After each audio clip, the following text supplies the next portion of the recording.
আসসালামু আলাইকুম। আজকে বানাবো তিরামিসু কেক। তিরামিসু কেক বানানোর জন্য এই সমস্ত উপকরণগুলো যে কোনো গ্রোসারি শপ থেকে খুব সহজে পেয়ে যাবেন। আমি ওয়ালমার্ট থেকে এই উপকরণগুলো কিনে নিয়েছি। একটা মিক্সিং বলে নর্মাল টেম্পারেচারে পানি নিয়েছি, সেখানে হাফ টিস্পুন কফি পাউডার নিয়েছি। এখন ক্রিম বানানোর জন্য লাগবে আমার হুইপিং ক্রিম। অবশ্যই হুইপিং ক্রিম লাগবে। আমি 200 গ্রাম হুইপিং ক্রিম নিয়েছি, 60 গ্রাম চিনি নিয়েছি ক্রিম চিজ, 60 গ্রামের মতো ক্রিম চিজ নিয়ে নিচ্ছি। এখন একটা ইলেকট্রিক হ্যান্ড হুইস্ক দিয়ে এটাকে বিট করে নেব। 4 মিনিটের মতো বিট করে নিচ্ছি। খুব বেশি বিট করা যাবে না, তাহলে ক্রিমটা শক্ত হয়ে যাবে।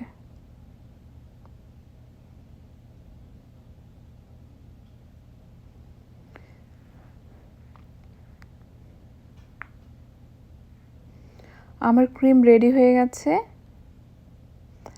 এটার কনসিস্টেন্সি ঠিক আছে।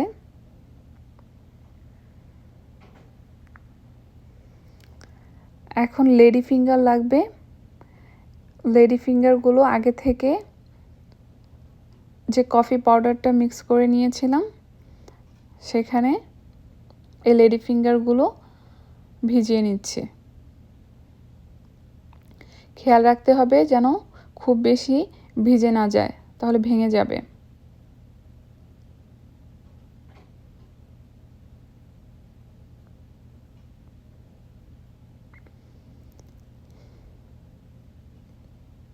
আপনি চাইলে লেডি ফিঙ্গার ঘরে বানিয়ে নিতে পারেন। আমি গ্রোসারি শপ থেকে কিনে নিয়েছি। এ পর্যায়ে আমি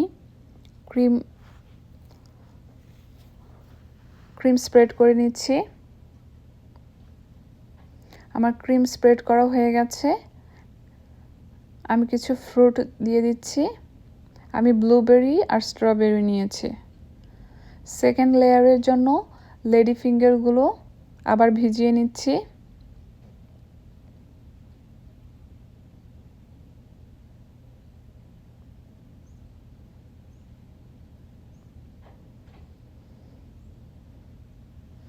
খুবই অল্প সময়ের মধ্যে এই কেকটা বানানো হয়ে যায়, আর খেতেও খুবই মজা।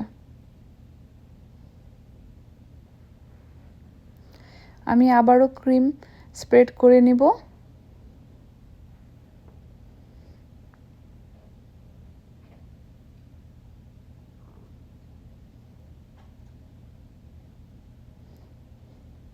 ক্রিম স্প্রেড করা হয়ে গেলে আমি আবার ফ্রুট দিয়ে এটাকে ডেকোরেশন করে নিব। এ পর্যায়ে আমি কোকো পাউডার ডাস্ট করে নিচ্ছি। ফ্রুট দিয়ে ডেকোরেশন করে নিয়েছি। 2 ঘন্টার মতো নর্মাল ফ্রিজে রেখে দিয়েছি। এখন এটাকে কেটে সার্ভ করে নিচ্ছি। খুবই সফট হয়েছে, খেতে খুবই মজা।